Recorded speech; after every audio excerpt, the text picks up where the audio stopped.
listen, I like Rory this week. The last two designated events, obviously, he didn't have good finishes. He was tied for 29th, tied for 32nd. Nothing that you'd expect from one of the top three, the big three right now. But really, his ball striking numbers, Dan, were fantastic.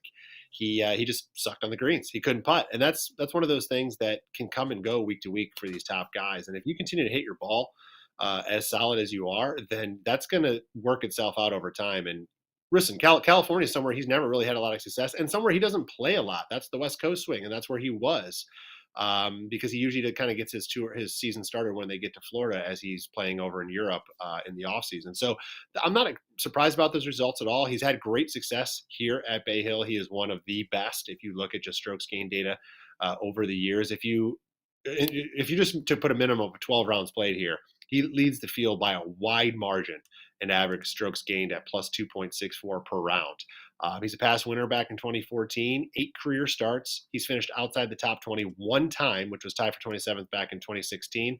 He's finished inside the top 10 in 5 of his last 6 here, Dan, with the other being a tie for 13th. So I like Rory to be in contention. When you look at these designated events that we've seen so far, there's been 3 of them.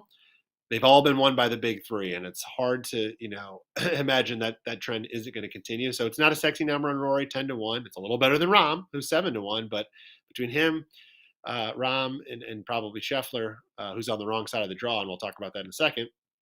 I like Rory. I think he's got the course experience here. I think he's got still good ball striking numbers, and I just believe that he's going to have a good bounce back week at a course he's comfortable with. So I'm going Rory. It's not sexy, but 10-1. I'll take a shot at him this week.